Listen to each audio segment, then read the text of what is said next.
బతుకమ్మ సంబరాలకు దూరంగా ఉందా? బతుకమ్మ సంబరాలను పక్కన పెట్టిందా? బతుకమ్మ కోసము కాంగ్రెస్ ప్రభుత్వము గత ప్రభుత్వంలాగా ఎందుకు నిధులు కేటాయించలేదు అనేది ఒక చర్చ. అదేవిధంగా ప్రభుత్వ ఆఫీసులలో, ముఖ్యంగా మీ ఆఫీసులలో కూడా మహిళా ఉద్యోగులు బతుకమ్మ సంబరాలకు ఎందుకు దూరంగా ఉంచుతున్నారన్నది బీఆర్ఎస్ చెప్తున్న ప్రశ్న. ఏం చెప్తారు దీని మీద? బతుకమ్మ సంబరాలు రోజు జరుపుకుంటున్నారు. ఇక అది కనపడని వాళ్ళకు మనం ఏం చేయలేము. సో ప్రభుత్వం అధికారికంగా జరిపే కార్యక్రమాలు జరుపుతూనే ఉంటారు. మంత్రులు సీతక్క గారు, అదేవిధంగా కొండ సురేఖ గారు పాల్గొంటున్నారు. సో ఎక్కువగా దీంట్లో మహిళలే ఎక్కువగా పాల్గొంటారు కాబట్టి వాళ్ళిద్దరు మంత్రులుగా ఉన్నారు, పాల్గొంటున్నారు. అక్కడక్కడ ఎమ్మెల్యేలు పాల్గొంటున్నారు. ఆల్రెడీ ఉస్మానియా యూనివర్సిటీలో కూడా ఇద్దరు ఎమ్మెల్యేలు వెళ్ళి, మహిళా ఎమ్మెల్యేలు వెళ్ళి అక్కడ బతుకమ్మ ఆడారు.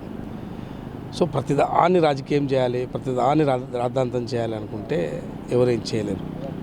బతుకమ్మ అనేది ఒక సాంప్రదాయంగా ఎవరింటి ముందు వాళ్ళు ఆడుకుంటున్నారు, ప్రజలు స్వచ్ఛందంగా జరుపుకుంటున్నారు. దానికి కావాల్సిన ఖర్చులు వివిధ గ్రామ పంచాయతీలకు ఎంత పంపించాలో అంత రెగ్యులర్గా వెళ్ళే డబ్బులు వెళ్తున్నాయి ఆ ఖర్చులు. సో ఆ పండుగ సాంప్రదాయంగా జరుగుతున్న దాన్ని రాజకీయం చేయాలని ఎవరైనా భావిస్తే ఇక వాళ్ళ విజ్ఞతకు వదిలేయాలి. బతుకమ్మ పండుగ చాలా అద్భుతంగా జరుగుతున్నది.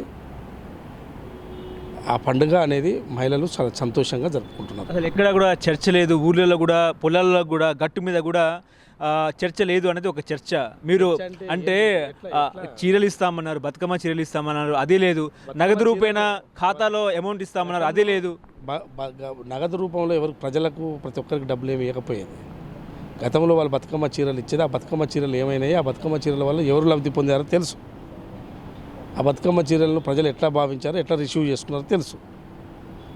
దానివల్ల ఎంతమంది లబ్ధి పొందారనేది తెలుసు. సో ప్రజలు అడుగుతున్నది చీరలు ఏం అడగట్లేదు, అభివృద్ధి అడుగుతున్నారో ఆ అభివృద్ధి ప్రభుత్వం చేసి చూపిస్తుంది. అంతే తప్ప వాళ్ళకు ప్రతిదీ ఎవరైనా మాట్లాడితే ప్రతిదీ రాజకీయం చేయాలనుకుంటే దాన్ని ప్రజలు రిసీవ్ చేసుకోరు.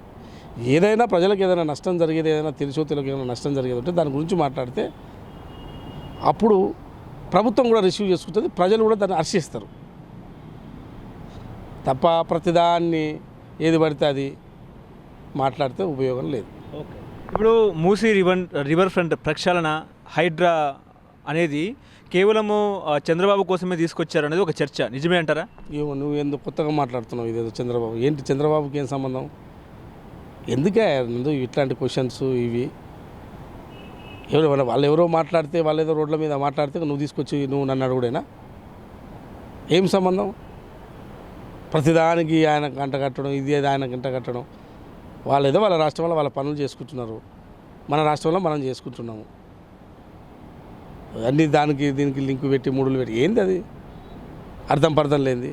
నిజంగా మూసీ టెండర్ల కోసము 1,50,000 కోట్లు నిధులు మంజూరు చేశారంటే ఏం చెప్తారు? ఎవరైనా మాట్లాడే వాళ్ళు ఉంటే బుద్ధి లేని వాళ్ళు మాట్లాడుతున్నారు. ఇంతకు మూసి ఇంతకు టెండర్ లేనిది, దాని ఏంది రూపమే రాలేదు. ఏమి వేయాలనేది ఎవడన్నా పిచ్చోడు ఎవడన్నా మాట్లాడుతున్నాడు అట్లా మాట్లాడుతున్నారు. అది పిచ్చోళ్ళే, నేను మాట్లాడే వాళ్ళంతా పిచ్చోళ్ళు అంటున్నా. అసలు మూసీ రివర్కి సంబంధించి, డెవలప్మెంట్కి సంబంధించి ఇప్పటివరకు ఆ టెండర్లు కానీ ఇప్పుడు 1,50,000 కోట్లు అంటాయి. ఏం రాళ్ళ అవి? వాళ్ళకేం కాళేశ్వరం లేక బట్టి పోసి కమిషన్లు కొట్టేసి మొత్తం కాళేశ్వరం కుంగినట్టు చేస్తారనుకుంటారా? ఎట్లా? ఏం 1,50,000 కోట్లు అంటే తమాషనా? ఎవరు చెప్పి 1,50,000 కోట్లని మూసీ రివర్కి? ఒక ప్రొపగండ పుట్టించి ఆ ప్రొపగండను ప్రజల్లో కుదరాలనుకుంటే అది కుదరదు. అది ఏడవున్నాయి 1,50,000 కోట్లు ఇప్పుడు పెట్టడానికి మూసీ రివర్కి. కేంద్ర ప్రభుత్వాన్ని 1,500 కోట్లు అని డెవలప్మెంట్ చేద్దామని చెప్పి ఇప్పటికే ముఖ్యమంత్రి గారు కేంద్ర ప్రభుత్వానికి రిప్రజెంటేషన్ ఇస్తుండే. 1,500 కోట్లు ఎక్కడ, 1,50,000 కోట్లు ఎక్కడ? పిచ్చి బట్టి ఏది బట్టి అది వాగుతున్నారు. వాగేటోళ్ళకి ఏం చెప్తాం? ఊరికే కాళేశ్వరానికి పెట్టినట్టు, కాళేశ్వరం వాళ్ళంటే పోస్తిరి పోయి ఉసుక మీద కడితే అది కుంగే. కాళేశ్వరం ప్రాజెక్ట్ అనుకుంటున్నా ఇదేమన్నా? అప్పుడు కట్టిన నాగార్జున సార్ చూడండి, ఇప్పుడు కట్టిన కాళేశ్వరం చూడండి, చేయబోయే మూసీని చూడండి ఎట్లా ఉంటుందో. ఊరికే వాళ్ళే టెండర్లు అంటే అర్ధరాత్రి కలలు కంటున్నారా నిద్రలా? మూసీకి ఇంత అవుతుంది, ఇంత చేస్తున్నారని వాళ్ళే కలగంటున్నట్టుంది. అంటే వాళ్ళు గతంలో చేసిన కార్యక్రమాలు గుర్తు వస్తుంటున్నాయి. 1,50,000 కోట్లు అంటే ఏంది అది? ఇంతవరకు ఆ మూసీలకు జేసీపీ దిగలేదు. వాడు 1,50,000 కోట్లు స్కామ్ అంటారు. ఏమో అర్థం లేదు. ఇప్పటివరకు నిర్వాసితులు ఓ 10-12 వేల మంది ఉన్నారు. వాళ్ళని ఎట్లా తరలించాలి, వాళ్ళని ఎట్లా వాళ్ళని కన్వెన్స్ చేయాలని చెప్పి ప్రభుత్వం దిక్కు ఆలోచిస్తుంటే వాళ్ళని పూర్తి స్థాయిలో ఇంకా వాళ్ళు ఎవరెవరితో నిర్వాసితులు అవుతారో వాళ్ళందరూ కూడా తరలించే కార్యక్రమమే అయిపోలేదు. ఆ డిజైన్ మొత్తం పూర్తి స్థాయిలో ఎట్లా చేయాలి మొత్తం కూడా అదంతా పూర్తి కాలేదు. డిపిఆర్ మొత్తం కావాలి కదా. కాకముందే వీళ్ళే అంచనాలు వేసేస్తున్నారు. అంటే వీళ్ళు కళల్లో ఊహలకంటున్నట్టుంది. ఊహాజనితమైన ఏమంటారు ఊహల ప్రాజెక్టులాగా వాళ్ళు మొత్తం కాళేశ్వరంలాగా కలగంటున్నట్టుంది. తప్పుడు ఆరోపణలు చేయొద్దు. అంటే నిజంగా మూసీని లండన్లో ఉన్న థేమ్స్ నగరంలో తయారు చేస్తారా కాంగ్రెస్ గవర్నమెంట్? ఎందుకంటే లండన్లో వాళ్ళు చేయగలిగినప్పుడు మన భారతదేశంలో మనం చేయలేమా? మనం అంత తక్కువనా? తెలంగాణ అంత తక్కువనా? టెక్నాలజీ ఉందా? ఎందుకు లేదు? టెక్నాలజీ దేశం ప్రపంచంలో ఉన్న టెక్నాలజీ ఉందంటే ప్రపంచం అంతా వాడుకోవచ్చు. తెలంగాణ వాడుకోలేదా? ఏమున్న టెక్నాలజీ? మనం కట్టలేదా ప్రాజెక్టులు? భారతదేశంలో ప్రాజెక్టులు కట్టలేదా? ప్రాజెక్టులు నదులు ప్రవహించట్లేదా? నదుల మీద బ్రిడ్జిలు నిర్వహించలేదా? బ్రిడ్జిలు కట్టలేదా? ఓ మూసీ సంబంధించిన ప్రాజెక్టు కాదా? ఎవడు చెప్పిన అవన్నీ ఉత్తజోళ్ళు? అంటే కబ్జా మూసీ అంతా దగ్గర అవుతుంది. దాన్ని మొత్తం కూడా ఆ ఉన్న పేదలను నిర్వాసితులను ఒక దగ్గర వాళ్ళందరినీ తీసుకెళ్ళి ఒక దగ్గర అకామిడేట్ చేసి మూసీని మొత్తం కూడా ఒక నీట్గా క్లీన్గా చేయడానికి పెద్ద పనే. దాన్ని పెద్ద ఊహించుకొని ఎవరెవరో ఏదేదో రకరకాలుగా మాట్లాడుతున్నారు. లండన్లో కాదు ప్రపంచంలో ఉన్న నదులు కొన్ని పట్టణాలకు వెళ్ళి ప్రవహించే నదులు ఎట్లా ఉన్నాయో అట్లా తయారైతుంది ఇది కూడా. నిన్ననే మా ఉప ముఖ్యమంత్రి బట్టి విక్రమార్క గారు అద్భుతంగా చూపించారు. ఆయన విదేశాల్లో పర్యటించి వచ్చిన తర్వాత ఎట్లా ఉన్నాయి నదులు స్వయాన ఆయన వీడియోలు తీసిండు. వివిధ పట్టణాలు ఈ విధంగా ఉన్నాయి. మన హైదరాబాద్ నగరం ఎందుకు ఇట్లా కావద్దు? ఇది ప్రపంచ నగరము, ఇది గ్లోబల్ సిటీ. ఈ గ్లోబల్ సిటీని మనం తయారు చేయలేమా అని చెప్పిర్రు. దానికి ఊరికేనే ఇంకా వీళ్ళు ఏదో కాంగ్రెస్ ప్రభుత్వం మొత్తం ఏదో చేస్తుంది, ఏదో అయిపోతుంది అంటే వాళ్ళు గతంలో చేసిన కార్యక్రమాలు వీళ్ళు కూడా చేస్తారేమని అనుకుంటున్నారేమో. ఇది కాంగ్రెస్ ప్రభుత్వం. ఇది ఒక ప్రజాస్వామ్యబద్ధమైన పాలన కొనసాగిస్తారు. ఇది ఒక్కడే నిర్ణయాలు తీసుకోరు. ఇక్కడ ఒక క్యాబినెట్ ఉంటుంది, మంత్రులు ఉంటారు, అందరు అభిప్రాయాలు ఉంటాయి. మేరకే ముఖ్యమంత్రి గారు నిర్ణయాలు తీసుకుంటారు. ఇదేమన్నా టీఆర్ఎస్ ప్రభుత్వమా? ఒక్కడే ఫామ్ హౌస్లో కూర్చొని నిర్ణయాలు తీసుకొని ఇక ఊరికి ఏది పడితే అది వాగుకుంటా ఓ 1,50,000 కొట్టాడు, ఓ 2 లక్షలు అంటాడు, ఓ 1,00,000 అంటాడు. ఎడంగా ఉన్నాయి ఇవన్నీ. ఊరికే పెడతారనుకుంటున్నాయండి. దాని అంచనాలు ఒక దశల వారీగా ఎంత అవుతుంది, మొదట 1,500 కోట్లు, 2,000 కోట్లు ఇట్లా మొత్తం ఏదో దాన్ని ఒక అంచనా వేసి చేసే కార్యక్రమాన్ని 1,000 కోట్లకు వచ్చేస్తే అవునండి. మొత్తం 35 కిలోమీటర్లు మొత్తం డెవలప్మెంట్ అయ్యే వరకు దశల వారీగా జరిగే వరకు అవుతూనే ఉంటుంది. ఎంత అవుతుంది ఏందనేది ఒక అంచనానే లేదు. ఇప్పుడు సాక్షాత్తు భారత ప్రధానమంత్రి నరేంద్ర మోదీ కాంగ్రెస్ ప్రభుత్వం మీద, తెలంగాణ కాంగ్రెస్ ప్రభుత్వం మీద తీవ్ర విమర్శలు చేస్తున్నారు. రైతు రుణమాఫీ చేయలేదు, 2 లక్షల రుణమాఫీ అన్నారు, అది కూడా చేయలేదు అని చెప్పేసి మోడీ చెప్పినారు. నిజంగా మీరు చేయలేదంటారా? ఇప్పుడు రాష్ట్ర ప్రభుత్వము అద్భుతంగా రుణమాఫీ కార్యక్రమం చేపడుతుంది. అది రైతులకు అర్థమవుతున్నది. ఇక మిగతా ప్రధానమంత్రి గారు ఏం మాట్లాడారు, ఎట్లా మాట్లాడారు, మహారాష్ట్రలో చెప్పినా ఎక్కడ చెప్పినా ఒకటి, ప్రధానమంత్రి గారు ఈ రాష్ట్రానికి ఇవ్వాల్సిన నిధులు సఫిషియెంట్గా ఇస్తే ఈ రుణమాఫీగా ఇటువంటి రుణమాఫీలు 4 చేయొచ్చు.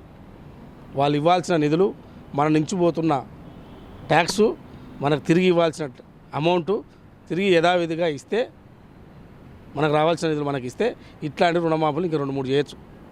ముందు ప్రధానమంత్రి గారు లేకుంటే ఈ కేంద్ర బీజేపీ ప్రభుత్వం ఇక్కడ ఉన్న పెద్దలు అందరూ కలిసి రాష్ట్ర అభివృద్ధి కోసం అత్యధిక నిధులు తీసుకురావాలని కోరుతున్నా. ఓకే. ఇప్పుడు అక్కడ మీరేమో 4th సిటీ అని మీరు అంటున్నారు, అక్కడ కేటీఆర్ ఏమో 4th సిటీ కాదు 4 బ్రదర్స్ సిటీ అని చెప్పేసి కేటీఆర్ వ్యాఖ్యలు. ఇప్పుడు 4 బ్రదర్స్ సిటీ అని ఆయన ఆరోపణలు చేసినంత మాత్రాన 4th సిటీ కాకుండా 4 బ్రదర్స్ అంటే ఏంది ఆయన ఉద్దేశం? ఆయన ఉద్దేశం ఏంది? అందులో ఏం దాగి ఉంది? ఏదో వాళ్ళ కుటుంబంలో మేము అందరం 4-5 ఉన్నాం కదా, దోసుకొని తిన్నాం కదా, అవతల మిగతా కుటుంబాలు కూడా అంతే అనుకుంటే తప్పది. ఇది కాంగ్రెస్ ప్రభుత్వం అని చెప్పినాం ఇప్పటికే. అయితే అసలు 4th సిటీ కావాలన్న ఉద్దేశం వాళ్ళకి లేదా, కావద్దని ఉందా చెప్పమని అది స్పష్టంగా 4th సిటీ మీద వాళ్ళ అభిప్రాయం వ్యక్తం చేయండి. 4th సిటీ ఎట్లా చేస్తారు మీరు? 4th సిటీని అభివృద్ధి అక్కడ శ్రీశైలం హైవేకి సంబంధించి ఎట్లా అభివృద్ధి చేస్తారో మాట్లాడమను, వ్యతిరేకించమని చెప్పు. వ్యతిరేకిస్తారా? ఊరికేనే బ్రదర్స్ అంటే 4th సిటీ అంటే 4th సిటీకి బ్రదర్స్ ఏం సంబంధం అంటే? అర్థం లేని మాటలు అవి. అందరూ వాళ్ళ కుటుంబ సభ్యుల్లాగా ఉండరు. ఓకే, ఇప్పుడు హైడ్రా మీద కాంగ్రెస్ ప్రభుత్వం వెనక్కి తగ్గిందంటారా? మీకు అనిపిస్తుంది అట్లా? అంటే కోర్టు ముట్టుకాయలు కానీ కోర్టు మొట్టికాయలు అనకూడదు మనం ఎప్పుడే కానీ. కోర్టు అనేది మీ ప్రాసెస్ని ఎట్లా చేస్తున్నారు, ఎలా చేస్తున్నారు, ఎందుకోసం చేస్తున్నారు, నిర్వాసితులు ఎట్లా మీరు వాళ్ళని అకామిడేట్ చేస్తారు, ఇట్లాంటి కోర్టు ప్రశ్నిస్తుంది. దానికి ప్రభుత్వం సమాధానం చెప్పుకుంటుంది. పబ్లిక్ నుంచి వ్యతిరేకత రాలేదంటారా? ఎవరు? పబ్లిక్ నుంచి వ్యతిరేకత రాలేదంటారా? నేనైతే పబ్లిక్ నుంచి మొత్తం హైదరాబాద్ ప్రజల నుంచి వ్యతిరేకత అయితే రాలేదు. ఒకటే చెప్తాను, నేను ఉన్నది స్పష్టంగా నిజాయితీగా మాట్లాడదలుచుకున్నా దీని విషయంలో. మూసీ నది వెంబడి ఉన్న ఇరువైపులా ఉన్న పేదలు ఎవరైతే ఆవాసాలు నిర్మించుకున్నారో అందులో చిన్న చిన్న రూములు, రేకుల రూములు, లేకపోతే గుడిసెలు వేసుకున్న వాళ్ళందరూ కూడా వాళ్ళు రెడీ మూవ్ కావడానికి సిద్ధంగా ఉన్నారు. ఇమీడియట్లీ మాకు ఇవ్వండి, మేము వెళ్ళిపోతాం, ఈ దోమల బారిన పడి ఈ వాసనకు భరించలేక మేము వెళ్ళిపోతామని వాళ్ళు అంటున్నారు. అక్కడో ఇక్కడో కొంతమంది కొంచెం బఫర్ జోన్లలో కొంచెం ఒక స్లాబ్ వేసుకొని 1-2 ఫ్లోర్లు కట్టుకొని కిరాయికి ఇచ్చుకుంటున్న వాళ్ళు, రెంట్లు తీసుకుంటున్న వాళ్ళు కొంత వాళ్ళ ఆందోళన చెందుతున్నారు. ఎందుకంటే మాకు రెంట్లు వస్తుండే కదా అని. అట్లాంటివి 2 అక్కడ మొత్తం మేజర్గా లేవు, అవి కూడా ఒక 200-300 ఆవాసాలు ఉన్న ఒక 5-6-10 అట్లాంటి ఆవాసాలు వాళ్ళు ఇట్లాంటి వ్యతిరేకత భావాన్ని వ్యక్తం చేస్తారు. అయినప్పటికీ కూడా ఆ మూసీ బారిన వాళ్ళు ఏమో ఆరోగ్యంగా లేరు. అక్కడ ఉన్న రెంట్కు ఉండే వాళ్ళైనా, ఓనర్స్ అయినా, వాళ్ళ ఆరోగ్య పరిస్థితి అయినా బాగాలేదు. కాబట్టి వాళ్ళందరూ కూడా ఎవరైనా ఒకరిద్దరు వెళ్ళక ఇంట్రెస్ట్ లేకుండా వాళ్ళకి కన్విన్స్ చేయాల్సిన బాధ్యత ప్రభుత్వం మీద ఉంటుంది. కానీ వాళ్ళకు నష్టపరిహారాన్ని ప్రభుత్వం వాళ్ళకు డబుల్ బెడ్రూమ్ ఇల్లు లేకుంటే అపార్ట్మెంట్లోనో డబుల్ బెడ్రూమ్ ఇల్లు ప్రభుత్వం ఇస్తుంది. కానీ ఇక్కడ ఒక ప్రశ్న ఏంటంటే, మీరు ఆవాసం అన్నారు, కరెక్టే ఉంది. ఆ ఆవాసం కూడా కేసీఆర్ కట్టించిన డబుల్ బెడ్రూమ్ ఇల్లే కాంగ్రెస్ గవర్నమెంట్ ఇస్తుంది అనేది ఒక చర్చ. 15,000 ఇల్లులు ఉన్నాయట, నిజమేనా? ఉంటే ఉండని తప్పేముంది. కేసీఆర్ గారు కట్టించినాయని, లేకుంటే గతంలో ఇంకో కాంగ్రెస్ గతంలో ఉమ్మడి రాష్ట్రంలో కట్టించిన ప్రభుత్వాలను, లేకుంటే తెలుగుదేశం ప్రభుత్వం కట్టించిన ఎవరు ఏది కట్టించినా ప్రభుత్వము అనేది ప్రజల సొమ్ముతో నడుస్తుంది. కేసీఆర్ ఇంట్లోకి వెళ్ళో లేకుంటే ఇలా కాంగ్రెస్ ప్రభుత్వం ఉందని కాంగ్రెస్ ఎవరు రాజకీయ నాయకుల ఇళ్ళకి వెళ్ళి ఏం కట్టియట్లేదు. ఇది వాస్తవం. ప్రభుత్వాలు ఉంటాయి, వస్తుంటాయి, పోతుంటాయి. అది కంటిన్యూ ప్రాసెస్. ఇలా కేసీఆర్ గారు ఆయన డబుల్ బెడ్రూమ్లు కట్టిన మరి ఎందుకు వేయలేదు? పోయి కట్టించినాను మీరు అంటున్నారు, కట్టించాను అనుకోండి, ఎందుకు వేయలేదు? మరి ఎందుకు పంపిణీ చేయలేకపోయాను? అంటే పంపిణీ చేయకుండా మరి అట్లే మరి మొత్తం పడిపోయినా అవి ఎవరు ఉండకుండా మొత్తం ఎక్కడిదక్కడ అదైపోయినా బిల్డింగ్స్ అని. మీరే తప్పుడు ప్రచారం చేస్తారని చెప్పేసి బీఆర్ఎస్ నాయకులు చెప్తున్నారు. ఏం తప్పుడు ప్రచారం చేసినాం? జర్నలిస్టులను కూడా అడిగినాం, తెలుసా నీకు ఆ విషయంలో? ఆ అపార్ట్మెంట్లు మాకన్నా ఇవ్వండి, మేము ఒక తక్కువ రేటుకి ఇవ్వండి మాకు, మీరు కడితే దానికి 22 లక్షలు 25 లక్షలు అయితే మాకు ఒక 10 లక్షల కన్నా ఇవ్వండి అని మేము జర్నలిస్టులు కూడా అడిగారు కదా. అపార్ట్మెంట్లు ఇవ్వండి, ఆ అపార్ట్మెంట్ అవైనా బాగానే ఉన్నాయి, మేము పోతామని అడిగితే కూడా ఇవ్వలేదు. జర్నలిస్టులకు కూడా ఇల్లు ఇవ్వలేదు, ఇస్తా అని మాట ఇచ్చింది కదా. ఆ అపార్ట్మెంట్ కట్టే అపార్ట్మెంట్ ఎందుకు? అవంతా అవి ఏమంటారు, పెచ్చులు పడిపోతాయి. అట్లే ఎవరు ఉండకపోతే ఇండ్లు ఎట్లుంటాయి? ఉంటాయి ఆ ఇండ్లు ఎవరు ఉండకపోతే బీడి పడిపోతాయి కదా.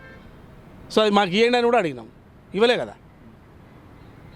ఇవాళ దాన్ని శుభ్రం చేసి కలర్స్ వేసి వాళ్ళ ఇండ్లకు పంపుతుండు. ఖాళీ వెకేట్ చేస్తున్నప్పుడు వాళ్ళకి ఇంతో అంత ఖర్చులకు డబ్బులు ఇచ్చి ఆ వెకేట్కి అయిన ఖర్చులు ఇచ్చి ప్రభుత్వం ఇలా మంచి కార్యక్రమం చేపడుతున్నప్పుడు ఆ కార్యక్రమానికి అందరము నడుం బిగించి సపోర్ట్ చేసి మూసీలో ఉన్న పేదలను బయటికి తరలించి వారి ఆయురారోగ్యాలుగా ఉండేందుకు మనం ప్రయత్నం చేయాలి. ఇవాళ తాత్కాలికంగా ఒకరో ఇద్దరో స్లాబ్లు వేసుకున్న వాళ్ళు కొంత బాధపడుతుండొచ్చు, వ్యతిరేకిస్తుండొచ్చు. వాళ్ళని కన్విన్స్ చేసి మనం పంపించాలి. ఇప్పుడు జమ్మూ కాశ్మీర్ ఎన్నికల ఫలితాలు, అదేవిధంగా హర్యానా ఎన్నికల ఫలితాలు చూసిన తర్వాత మీకు ఏమనిపించింది? జమ్మూ కాశ్మీర్లో కాంగ్రెస్ కూటమి గెలిచింది, హర్యానాలో బీజేపీ ప్రభుత్వం మూడోసారి హైట్రిక్ అక్కడ ప్రభుత్వం ఏర్పాటు చేసే అవకాశం ఉన్నట్టు తెలుస్తున్న పరిస్థితి. సో హర్యానా ఎన్నికలపై మీ కామెంట్ ఏంటండి? ఒకటి, ఈ 2 రాష్ట్రాల ఎన్నికలు జమ్మూ కాశ్మీర్ అండ్ హర్యానా ఎన్నికలకు సంబంధించి ఒకవైపు ఒక రాష్ట్రము కాంగ్రెస్ కూటమి, ఇంకొక రాష్ట్రము బీజేపీ, చెరొక రాష్ట్రం కైవసం చేసుకున్నాయి. అయితే ఇవాళ జమ్మూ కాశ్మీర్ విషయంలో గతంలో బీజేపీ పెద్ద ఎత్తున ప్రచారం చేసుకుంది. సో ఆ ఫలితాలకు వాళ్ళకైతే అనుకూలంగా రాలేదు. అలా అని అక్కడ కాంగ్రెస్ కూటమి గెలిచిందని అది మొత్తము చెప్పట్లేదు. ఇక్కడ హర్యానాలో కూడా కాంగ్రెస్ పార్టీ ఓటమి పాలైంది. సో ఓటమిని మనం అంగీకరించలేదు. కాకపోతే ఇవాళ కాంగ్రెస్ పార్టీ హర్యానాలో ఎందుకు ఓడిపోయింది అనేది ప్రజల మద్దతు కనపడుతున్నది. అంటే ఓట్ షేర్ పర్సంటేజ్ చూస్తే పెద్ద ఎత్తున మద్దతు అయితే ఈక్వల్ టు బీజేపీకి ఈక్వల్గా ఓట్ షేరు ఉంది. ఎందుకు ఇవాళ మూడోసారి కూడా కాంగ్రెస్ ఓడిపోయిందనే దాని మీద పరిశీలన చేసుకోవాలి, సమీక్ష చేసుకోవాలి, కారణాలు ఏంటి ఎత్తుకోవాలి. నాకు తెలిసి హర్యానాలో ప్రజలు ఓట్లు వేయడానికి సిద్ధంగా ఉన్నా కొంత కాంగ్రెస్ పార్టీ యొక్క ప్రచారం చేసుకోలేకపోయిందేమో అని ఒక నాకు భావన, అది నా వ్యక్తిగత అభిప్రాయం. దాన్ని ఇవాళ ఆ రాష్ట్ర కాంగ్రెస్ కానీ పార్టీ హైకమాండ్ కానీ ఆలోచించుకుంటుందని నా యొక్క అంచనా. ఎందుకంటే అక్కడ కూడా కొంత కాంగ్రెస్ పార్టీలో జాతీయ పార్టీలో కొంత వర్గాలు ఉంటాయి, కానీ ఆ వర్గాలు హర్యానాలో కూడా కాంగ్రెస్ పార్టీ 3 వర్గాలుగా ఉన్నట్టు కనపడుతున్నది. అందరూ కలిసి సమన్వయంతో పనిచేయలేదేమో అనిపిస్తుంది. కానీ సమన్వయంతో పనిచేస్తే ఖచ్చితంగా ఇవాళ 35 సీట్లకు వచ్చిన కాంగ్రెస్ పార్టీ దాదాపుగా 45-50 సీట్ల దాకా వచ్చే అవకాశం ఉండే. కానీ ప్రజల పల్స్ కూడా అట్లా కనపడది. సో ఎన్నికల నాటికి, ఎందుకంటే ప్రచారంలో 10 రోజుల పాటు ప్రచారం చేసేది ఒక ఎత్తు అయితే, బూత్ దగ్గరికి వెళ్ళేసరికి ప్రజల్లో పోల్ మేనేజ్మెంట్ చేసుకోవాల్సిన బాధ్యత ఆయా రాజకీయ పార్టీలే ఉంటుంది. కొంత అక్కడెక్కడో మిస్ అయినట్టు అనిపిస్తుంది. ఎందుకంటే అప్పటి వరకు అన్ని వచ్చిన సర్వేలు అంచనాలు చూస్తే కాంగ్రెస్ పార్టీ ఎగ్జిట్ పోల్ ఘన విజయం సాధిస్తుందని వచ్చింది. సో ఎక్కడనో మాత్రం కొంచెం మిస్కమ్యూనికేషన్ కొంత అయ్యింది. పార్టీలోనే కొంత సమన్వయం ఏదో అక్కడ ఏదో లోపించినట్టు దాన్ని సమీక్షించుకొని